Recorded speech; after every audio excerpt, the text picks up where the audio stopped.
Are you struggling with roadblocks as a woman in the challenging and constantly changing world of corporate America? If you feel stuck in your career, you may be holding yourself back and may not even realize it.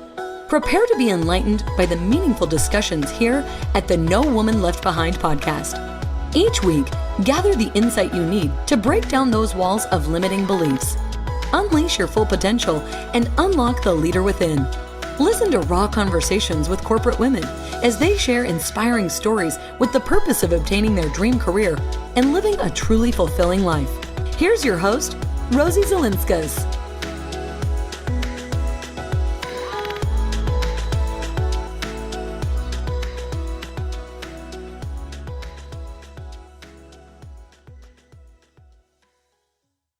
Hey everyone, welcome back. Have you ever thought about what you would do if you lost your job tomorrow? Or what would you do if your business was inoperable? We have a business continuity expert today. Erika Andresen is a business continuity professional, Army veteran, lawyer, and professor of emergency management. After a career working in actual disasters with life and death consequences, Erika saw business owners needed similar services to survive, but did not know where to start. Erika started EAAS Consulting LLC with the goal of keeping businesses in business. Now, Erika has a background in the military. She's obviously a military veteran. And one of the things we're going to talk about is her experience in the military world compared to the corporate world, why it is that she got interested in business continuity, what is business continuity and why it is important, and how you can apply business continuity to your corporate career. So with that, stay tuned for my conversation with Erika.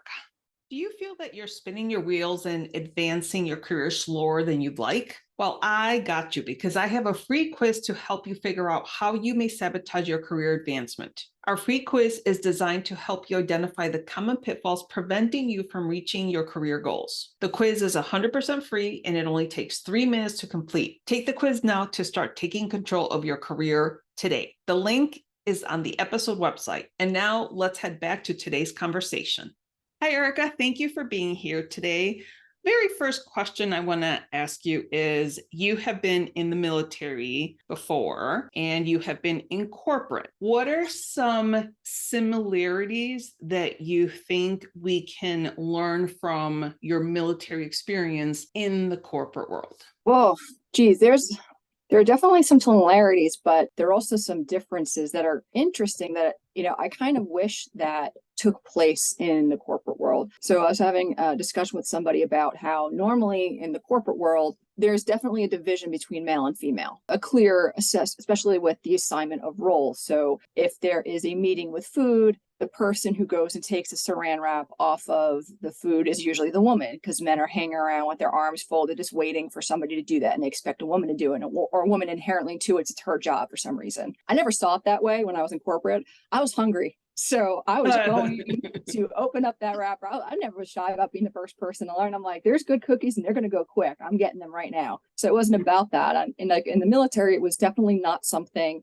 because of taxpayer money not being abused. We never had food catered. However, if food did show up, the person who brought it was all too proud to undo the unwrapping. And it had nothing to do with gender. It was like, I brought this for everybody. And also because based on rank, it wasn't the female in the room, it was the lowest ranked person in the room had to do the work that, like clean up and whatnot. And that wasn't necessarily dictated by gender. It was just 100% based on rank. However, the one thing that I can say was similar is how women interact with men when asking for things. And this is unfortunately something that is, I'll say, endemic amongst a lot of women and I knew this because I did it differently. And for whatever reason, maybe because I was a tomboy growing up, I never saw that I was a female and had to ascribe any kind of norms. I was a person, and people I work with were people. They weren't male or female. So, typically when a person will go and ask for something like, hey, can I get vacation time? In the military, call it leave. Can I go on leave? Men would say, here's my leave form. I'm going away these days. Sign it, please. And then women would be like, hi, would it be okay if I go on leave? And here's my form. And, I was always the person, I'm like, hey, I'm going. And I never worried about, being rejected because I just told them I was going. And it was my entitlement to have leave. And I already knew that I took care of everything. So that was never a problem. But the other thing, too, is a lot of women, and I even had to tell one of my sergeants, had her name mispronounced all the time. And that's something I'm used to having as well. But I correct people right away. I even corrected a general. And someone's like, oh, you corrected a general on your name? And I was like, it's my name. Why would I not? But this one woman, she kept allowing this guy to say her name incorrectly. And she was my sergeant. So I called her over and I was like, listen, next time he calls you by the wrong name, you will correct him. And she went, yes, ma'am. I'm like, it's you. It's your name. Be proud of it. Right. Say who you are. And so the next time he called her by the wrong name, she was like, yes, sir. And then he said what he said. And I'm listening because I'm right by her. And she goes, and by the way, sir, my name's pronounced this way. And he's like, oh, I'm really sorry.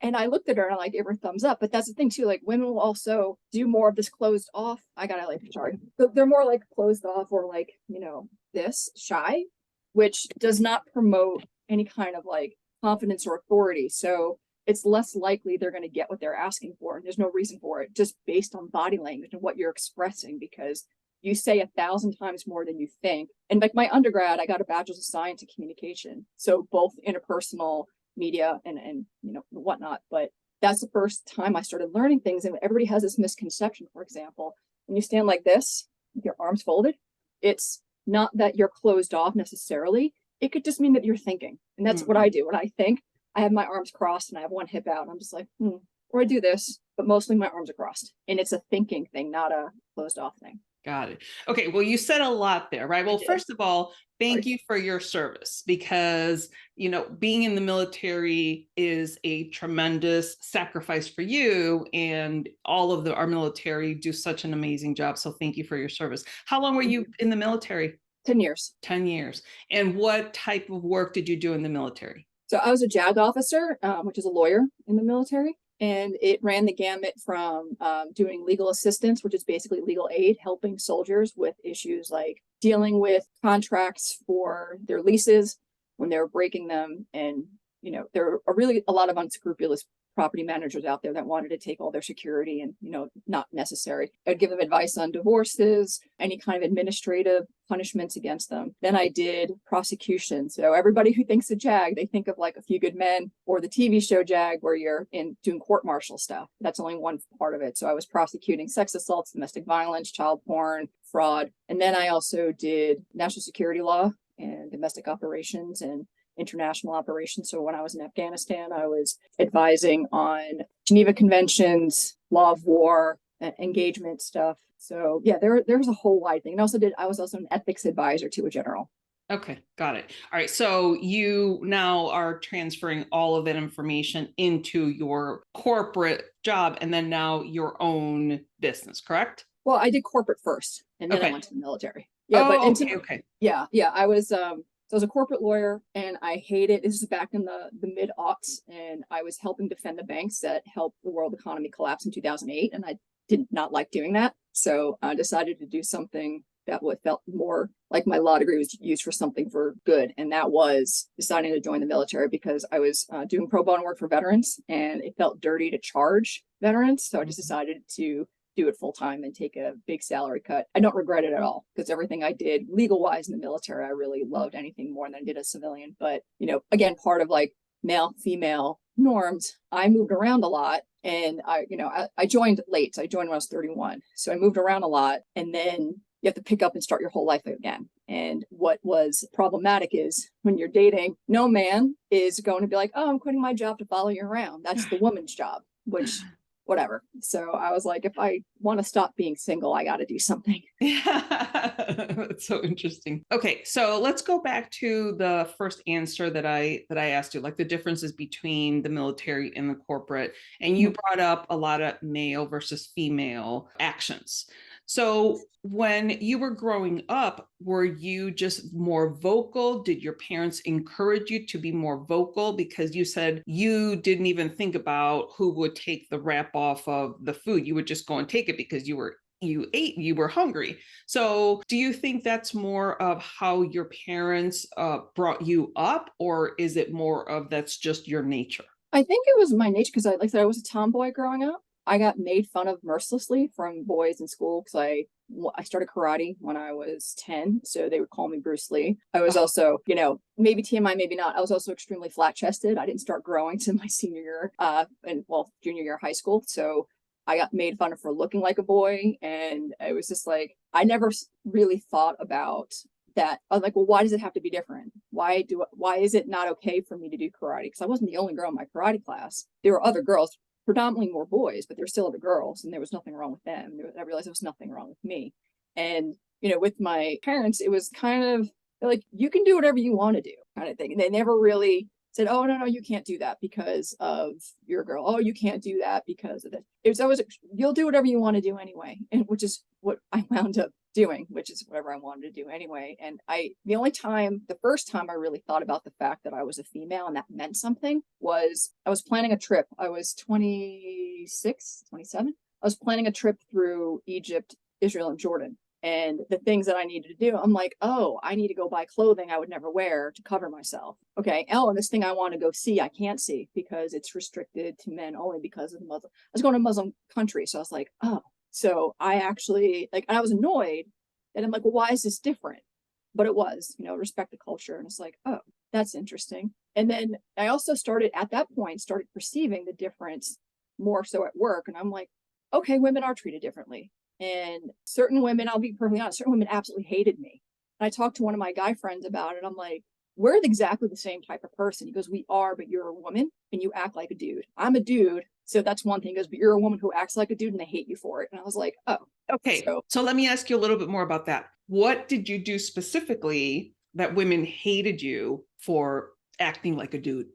Speaking my mind, being loud and jokey with the guys, having a body sense of humor, because I wasn't fitting the mold of what they thought. And I think because that brought attention, it was more of a projection. Like, I wish I could be that way. And because I can't, I'm going to be mad at you for it. And I'm not saying all women, but the particular women who really railed against me in the corporate legal world were very, very vocal about it, how much they couldn't stand me. And then they would say to the guys, like, I don't understand. I like you, but I hate her. And I was like, whatever. And I think the other thing that bothered them is I didn't care. So I actually said to someone was literally screaming at me. A grown adult woman was screaming at me. And I'm just listening to her go on and on. I'm like, I was like, I'm going to stop you right now. And I said it just like this. I said, I'm going to stop you right now because you are saying stuff at me. And it's like, it's not that I have nothing to say, because I do. And it's not that you intimidate me because you don't. I said, no matter what I say, you've already made up your mind about me. And nothing I say is going to change that. But I want to tell you this. When you go home, all you do is think about how much you hate me. And you talk about me to your husband. And then you come to work and you talk about how much you hate me to everybody else. I go home and I don't think about you at all. When I'm here, I don't think about you at all. It's like, because I don't care enough about you to hate you.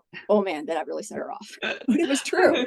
It was true. It's like when you realize that people want the attention and it's not given to them, it really bothers them. And then for me to throw that in her face too. But that really became a thing. I've had a lot of other women hate me or just really strongly dislike me. And I would say, well, the thing is, I feel neutral about you because I don't care enough to hate you. And that's not a bad thing. It's like, you're just not something that I'm letting impact my life. Well, and to your point, I mean, it's so important for us. I actually heard someone say, it's none of your business what anybody else thinks about you. And that's exactly what you're saying, because I think especially in the corporate world, you're so busy you're so busy worrying about what other people think about you. And really the only person that you need to worry about how your performance is going is your manager. And you need to have open communications, with your manager as far as your performance. But you're right. You can't go around worrying. And who cares? I don't care what anybody else is doing at work or not doing at work. Or how they behave. So yeah. And I got too much going on in my life that I'm not giving up the free real estate in my mind to let that stuff bother me. I have a job and I'm going to do it. And like what you said is pretty much almost a quote from the movie Adaptation, the Charlie Kaufman film with Nick Cage starring as Charlie Kaufman twins. And one of the scenes, he's like, do you remember this girl? And he was like, oh yeah, I had such a crush on her. I loved her so much. And he was like, well, remember that day you talked to her? And when you walked away, she started laughing at you. And he was like, I heard. And he's like, you did? And he's like, I did. And he goes, but she was making fun of you. And he's like, that's her business. How she feels about me was her business. I know I loved her and she couldn't take that away from me. And it's like, yeah. Yeah, that's incredible. Okay, so now once you left the military, you transitioned into your own law firm then? No, I actually don't do law. I'm a recovering lawyer. I do business continuity. Business continuity now. Yeah, which is basically helping businesses avoid having to close their doors and shut down because of a disruption or a disaster. So how did you transition from being in the military and then, so you were in corporate, you were in the military, and then you came out of the military into business continuity? Circuitously, yes. Okay. I was leaving, so I put in my paperwork to leave the military, which I needed a 6 month lead time on. It was required January 2020. Oh, got it. So you just, I mean, literally not too many Yep. years ago, three years ago. Yeah. Wonderful. And originally my plan was to be in-house counsel for a tech firm. And I had a verbal promise for a job from a very large tech company. And the end of March, I was like, this thing's not going away soon. Do I still have this job? So I reached out to the person and they pretty much did a new phone, who dis? And I'm like, whoa, hold up. And, I had to worry and scramble. I was like, now I got to start applying for jobs, which is also the worst time to start applying for jobs. Mm-hmm. And I had the option of pulling my paperwork back and staying on active duty for like another 2 years. But I decided to leave unemployed. And, through a whole bunch of serendipitous events, and serendipitous usually means good, but there's a lot of bad things that happen. Like, because I was unemployed, I was invited to move back home. So I was turning 41 and moving home. But my best friend thankfully said, won't you move into my room in my apartment? I'm going to move with my boyfriend. I said, okay, fine. So I did that. But then 6 weeks later, my dad died unexpectedly. So I was able to be home and see him more than if I had taken a job and moved out to California. So that was good. The fact that I was unemployed, and I also, that day my dad died, I was supposed to be starting PTSD therapy. So doing estate for my mom and doing PTSD therapy, if I also had a job, that would just been a terrible mix. So I was given the opportunity to take care of all this stuff. And then somebody was like, I kept applying for legal jobs, which I didn't want to do. And so I think the universe was blocking me from getting those jobs. And someone's like, what do you really want to do? I said, help businesses prepare for disasters and survive. They go, then do that. And where did that come from? So a lot of times when you're looking for a job, people are stuck. And that's one of the things that our listeners struggle with as well. So what are some exercises or some activities that you did to figure that out? Or was it something that you noticed along your career? How did helping small businesses come into play for you? Okay, so it first started, one of the duties I was given when I was stationed in Missouri, it was that summer we lost 8 JAGs and only got 4. So that meant that there was not enough people to do all the work. And because I had been a real lawyer before, because most JAG officers come from law school and go straight into the JAG Corps, they gave me 3 extra duties. And I was like, okay, awesome. And one of them, it's the Emergency Operations Center legal advisor. You have to go to 1 meeting a quarter. That's it. Well, okay, no. 2 weeks later, there was a state of emergency around us because we had flooding and I had to work on this. And I was like, ooh, this stuff feels awesome. Like, I really like what's going on here. I like enabling a response. I like having or advising on the authorities that get people's lives back on track. And I looked for a degree, because I was bored, that I could get that would help with that if I ever got in the military and something I wanted to do extra. And there is, it's a Master of Public Affairs or Administration, depending what the program calls it. It's an MPA, which is basically the nonprofit version of an MBA. So I got that. And one of my courses I was finishing while I was in Afghanistan.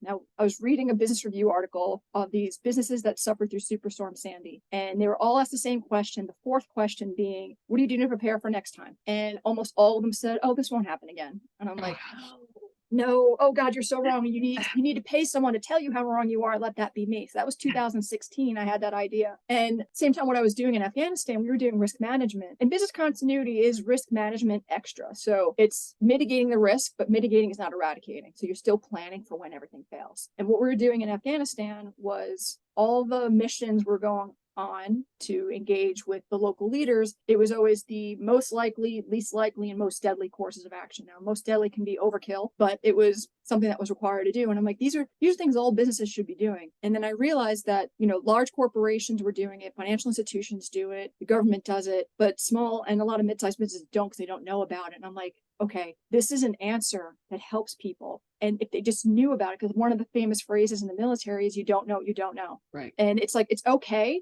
if you don't know, but once you do know, you're kind of responsible for it next time. So if I can educate people, and I feel it's my passion because I'm empathetic to a fault. I was walking past a restaurant that had closed. It had an identity crisis, which probably led to its closing. It was both an Irish pub and Tex-Mex restaurant at the same time. You know what? Somebody's dream. Somebody had that dream. And when they closed, I'm like, oh no, they closed. And my buddy was like, well, they sucked. And I was like, no, don't think of it that way. I said, somebody's dream died. And then everybody who worked there had to go home and tell somebody, I don't have a job anymore, which means they can't pay for their necessities, never mind pay for things that enhance their lives. And I was like, if I can stop that and allow a dream to stay alive, which serves the community, and then also help people pay for the things that they have to, plus also pay for the things that they want to, it keeps this wonderful cycle going. And that's where I feel like I can impart my fingerprint and teach people to fish and empower themselves to make sure that they are keeping the community thriving. And that's really where like my drive and passion came from. So the pandemic started, I couldn't do anything yet. And I'm like, no, I'm going to be behind the 8 ball on this. And my buddy's like, Erika, you are your product, right? Like you, the way you explain things, your expertise, your experience. And I was like, which is why it's EAS, Erika as a Service. Okay. Got it. Well, I love the way you put it, where your buddy said, oh yeah, they closed because they sucked. And you said, don't look at it that way. Someone's dream died and all those employees are now having to go home and say, I don't have a job anymore. I think that's so beautiful the way you look at it, because you're right. Like it's the little guys that are the ones that have most to lose, because the bigger corporations, they're going to keep going. They have all these business continuity. They have all these other companies backing them up and whatnot. But the solopreneur or the entrepreneur that's a small business, they're the ones that are suffering the most, because if something happens and their whatever business burns to the ground or something, then what's the next step? So tell me a little bit more about your process, because I think this is one of the main reasons why I invited you to come on to talk about the business continuity, because even being a solopreneur, like for myself, I'm like, okay, well, what is my business continuity plan? Like it's just me. And so tell me a little bit more about some of the things that you talk about to the solopreneurs or entrepreneurs that you work with, to think about what are some of the things that they need to consider. Okay. So funny thing is, so I wrote a book. In my book, the original chapter 7 was not originally part of the book. I'd given a couple of pre-readers, and one of them was a solopreneur. I did scattershot for who my audience could be. And the solopreneur who makes cupcakes out of her kitchen as her business said, I learned a lot about business continuity, but I don't think I can do business continuity until I grow. And I was like, hold my beer. I'm going to ask you some questions. And this is how I start the process with everybody is I will ask some of the most basic questions. And to steal the line from Philadelphia and Denzel Washington would say, explain to me like I'm a 5-year-old. So like, I know how to make cupcakes, but I want you to explain it to me. I want you to explain, what are your ingredients? How do you do this? What do you need? And then as she's like going through things, I'm like, okay, do you have a secondary supplier for all of the things that you need? You get your flour from somebody. What if they're out of flour? What if they missed? Where are you getting from? She's like, oh, I never thought about that. I said, okay, let's talk about icing. Do you have a safety supply stock of icing? She's like, what's that? I go, talk about the properties of how far in advance you can make icing. She's like, room temp, 7 days, refrigerator, a month, freezer, 6 months. And I go, you haven't done that. She goes, never thought about it. I said, okay, what if your daughter has to go to the emergency room and you have an order due in an hour? What are you going to pick? And she sat there for a second. I was like, okay, if you had a safety supply stock, you wouldn't have to choose. She's like, I got a lot of work to do. And there was a whole lot of other things I asked her. It's making, here's the thing, when you have a business or anything, you know too much about it. So there are things that are just in the background you're not considering. You cannot edit your own paper. So when I come in and I start asking you these things, you've glossed over because it's second nature to you. It's really super basic, but that's where the discontinuity lies. And that's where the tricks are, is in those things you assume are just going to be there because they've always been there. And it is at the most basic level that can really hamstring your business. So that's from like solopreneur's perspective, but even like going larger, same thing with other companies. I will, like one company I talked to, he's like, oh, we don't need to worry about physical building security type stuff because we're fully remote. I said, how many employees do you have? I have 120 employees. Said, are any of them clustered in like maybe Florida or the North Carolina coast or Houston, Texas? And he's like, yeah, actually we have a lot of people in Carolina. I said, okay, have they ever been impacted by hurricanes? And he goes, actually, yes, they were. A couple of years ago, we had people who couldn't work for about 2 weeks. And I said, all right. So then that was an influx of work brought onto the other people. And it's like, so you do realize when you tell me you don't have one physical building to worry about, you have 120. And he was like, wow, I didn't think about that. So like, this is where my brain is always working. And I think like my 2 favorite analogies for business continuity. One is if you're driving, you have a map to go from A to B. And it's like, okay, great, I got to my destination. Risk management is having an overlay on that map of where potholes are in a 2-lane highway. And you're driving along, and then all of a sudden there's cattle on the road, or there's a landslide and you can't drive anymore, and you have the pothole on the other side. Business continuity is when you pop open your trunk, pull out your, bucket full of asphalt and shovel, fill in the pothole and keep going.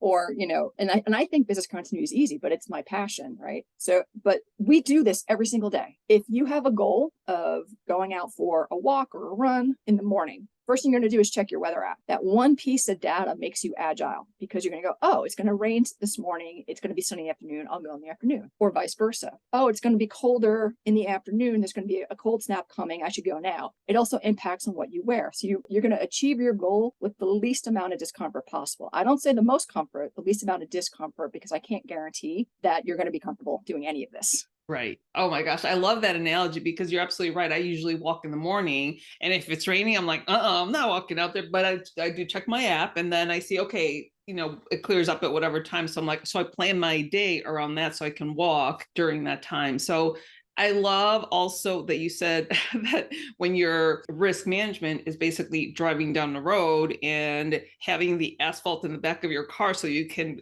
plug the potholes and then continue on your merry way. And so many businesses, especially in the last couple of years, because of the pandemic and because of the state of the corporate world and the Great Resignation, there's been an influx of entrepreneurs. So all of these new businesses over the last couple of years are more than likely just trying to figure it out and not necessarily thinking about business continuity. Right. And so the thing is, if they're putting all this effort into starting a business, put a little more effort into keeping it alive. Like, that's all I want to do for you. Right. And so do you have maybe an example of a client that you recently did a business continuity plan, and what was the result for that? Well, no, I do have examples, but none of them have hit a disaster just yet. Okay. Which is the thing, like, you get instant security. And that's also an issue with business continuity, is the first thing people worry about. They go, well, there's no instant gratification because I don't have a tangible, like, look,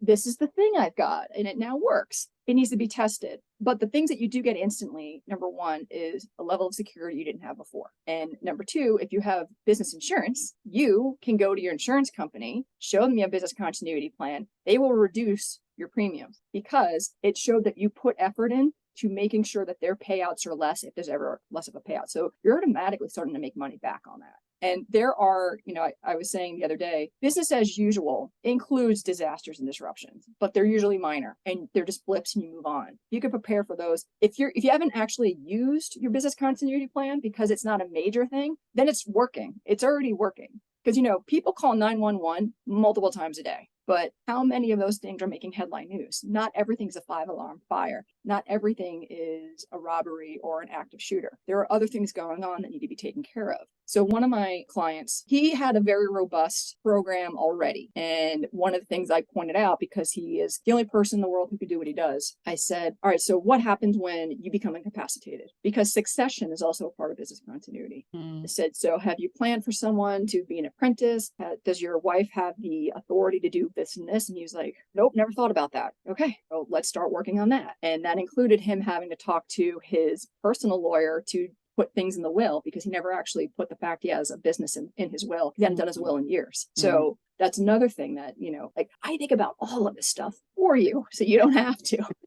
That's wonderful. And that you're absolutely right. I bet you most entrepreneurs or solopreneurs don't think about, okay, well, what happens if something happens to me, if I end up in the hospital, like, who has authority to go into whatever, business accounts and move money around or whatever the situation is. That it's so incredibly important, the work that you're doing. And by the way, when you are so for example, a solopreneur and your computer dies, like, what is your backup plan? That's part of the business continuity, right? So you have to have those, you have to think about those things. So do you have a checklist, or do you have something that you like generally start with when you start talking to your clients about all the different things that they have to think about? Well, first I have to evaluate what they have in their business currently. So it helps if there are SOPs in place. And if they're not, then we build the SOPs with the risk analysis and risk management built into it. So we're not doing two different steps. I'm combining that step, because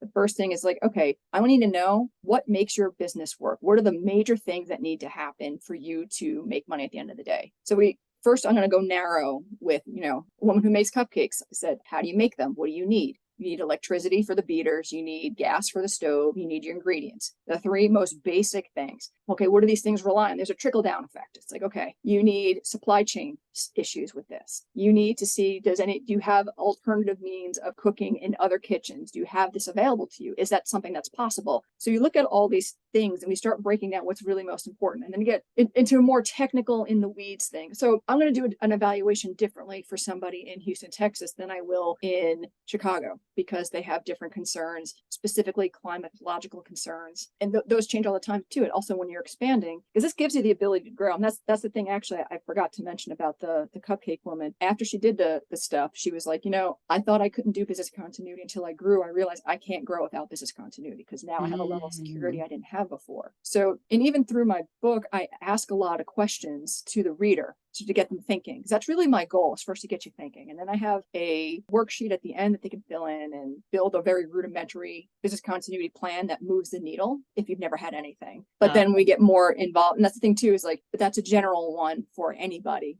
But everybody needs something that's tailored specific to their business. Again, you'll be better, but you say when you buy clothes off the rack, they fit, but if they're tailor made, they really fit. Exactly. And what's the name of your book, by the way? How to Not Kill Your Business is the short title. I love it. So then it's How to Not Kill Your Business, Grow Your Business in Any Environment, Navigate Volatility, and Successfully Recover When Things Go Wrong. That's awesome. Now, shifting a little bit, still staying on the business continuity topic, but applying it to someone in the corporate world. They still need to have a business continuity plan, right? Because Absolutely. even though they're an employee, what are some things that someone in the corporate world would need to think about from the employee perspective regarding business continuity? Well, part of the problem with business continuity too is leadership buy-in. You need the leaders of the company, so it's going to be the employers or the people in charge who are saying that this is an important thing to do. I think if you're an employee who starts doing business continuity within your department or within your little section, you are making yourself out to be a rock star and an invaluable asset and value add to your company, especially when you start explaining what it is and why you're able to continue working because you thought of these things. And they'll go, oh, that's a great idea. We should do more like this. And then you'll get put in charge of a project and, get a raise, all these wonderful things. But if it shows like even law firms need to be doing business continuity. Every single business needs to be doing business continuity because everything supports everything else. When you think about how much, and even within departments, you can think that you have three really important operations and procedures in your company, but something that you think is not important, you don't know because you're not talking. That's the other thing too about business continuity. You get to cross talk and learn about your business and all the departments, how they interact with each other. So if you have a department that says, I need this to be really shored up because if we don't have this for like an hour, then we're done. And then there's something else that takes it could be fine offline for 15 hours. Like, oh, it's not that important. But if you don't know that 1 hour and if they're offline for an hour and then they're done, if you don't know that process relies on that 15-hour process, then you're just throwing good money after bad because it's not working. So that there's a lot about how you need to take pride and ownership of what you do, but also share your information across stakeholders.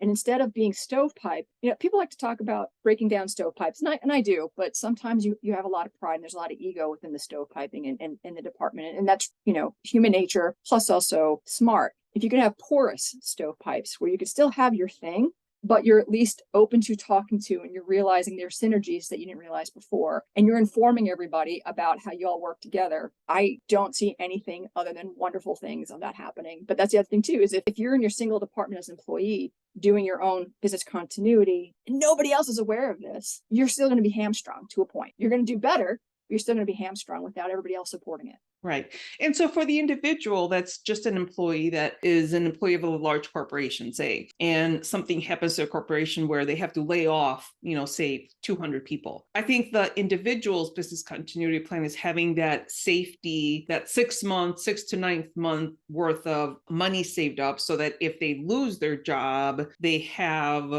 a way to pay their bills. Now, I think that's like the most common individual business continuity plan. For the pandemic, so many people got caught off guard because they didn't have that. So are there any other things that, obviously, like having a resume ready, making sure that you have that money saved up, and are there any other things that you can think of, like just for the individual, that come to mind as a individual business continuity plan? Well, I think even having the resources back home that can help them on their journey. So having within your own things that you can control. So you have a laptop. If you don't have a second one as a backup in case one goes down, I have two, because why would not the business continuity expert have two laptops? Right.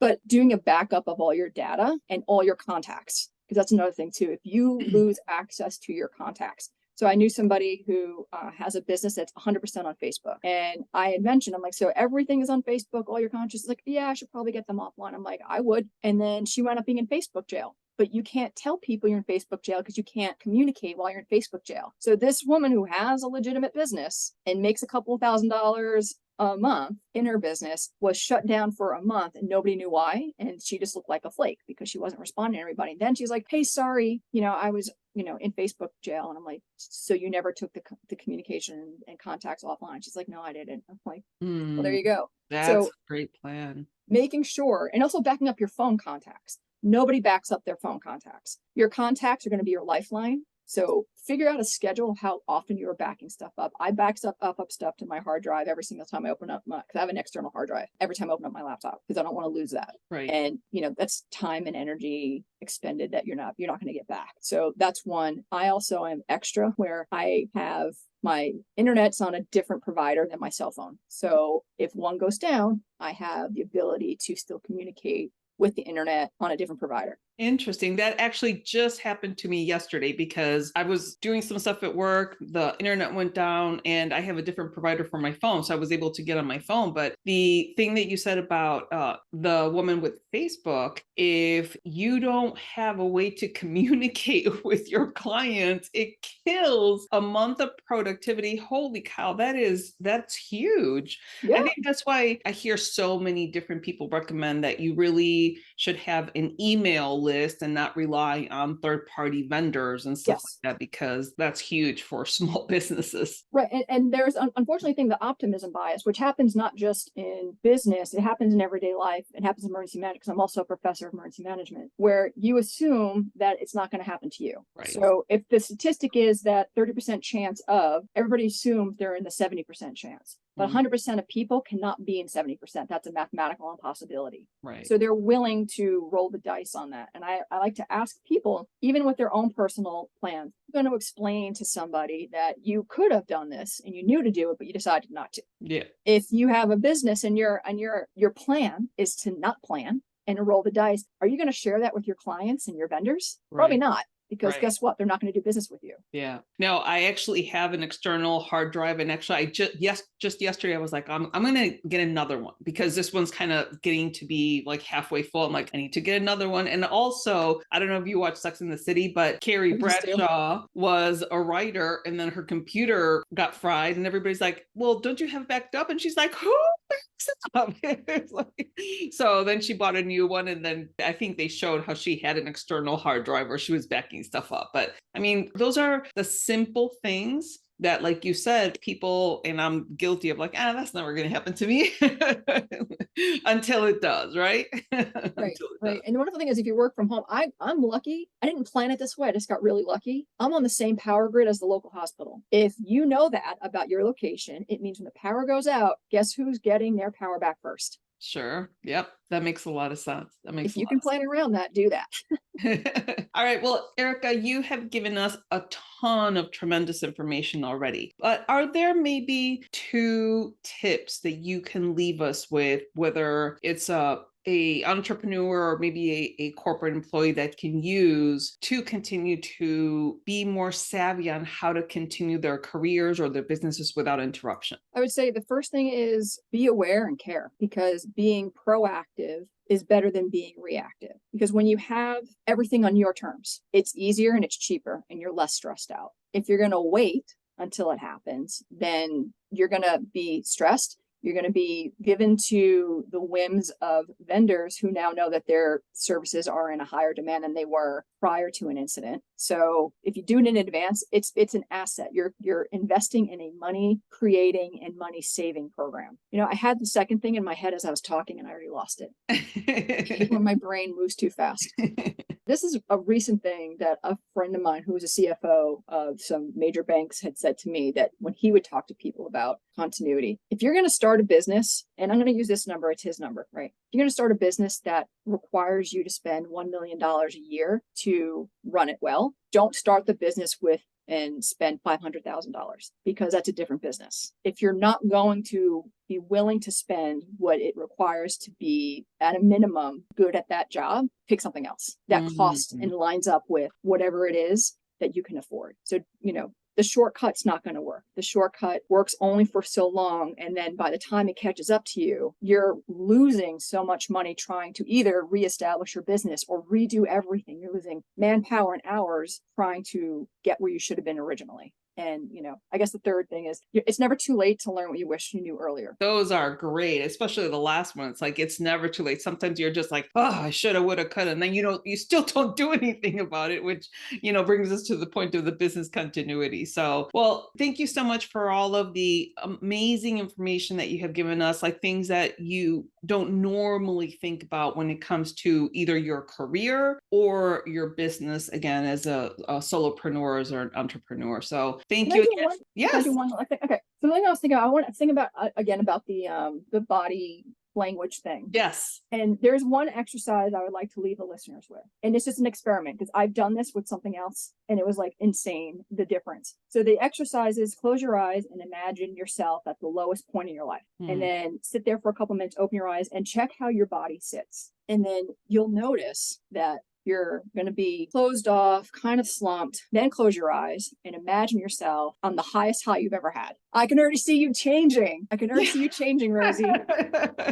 I literally thought of like when I had my kids, because it's like, one of the highest. So I immediately like lifted up my shoulders and my spine. So, and that was without even thinking about it. It was instantaneous. Now, these two things, if you're going to ask for something, you're going to an important meeting, do the first one first so you're aware of what sad and down feels like and looks like, and then go right to the happy thing, the amazing thing, and then walk in and ask for what you want or tell them what you want or give that presentation, because that'll carry through with you. I love it. I love it. Well, thank you again, Erika, for all of the information that you provided us. It was an amazing conversation. So have a good rest of your day. Thank you. You too. Erika gave us some awesome information on why business continuity is so important in your individual career or in a small or large business. Clearly, there's many things that we can do to promote business continuity. One of the things that she suggested is that if you are an employee of a corporation and you start talking about, hey, what are we going to do in the event that our servers go down? Or what are we going to do in the event that one of our call centers, for example, gets flooded? Like, what are we going to do? So if you start talking about the possibilities, the leadership team is going to really notice you, and you're going to be looking like a rock star because they know that you're interested in maintaining the business in the event of any type of interruption. We also talked a lot about the differences between the military world and the corporate world, and things like she gave the example of someone mispronouncing a young woman's name, and Erika was encouraging her to correct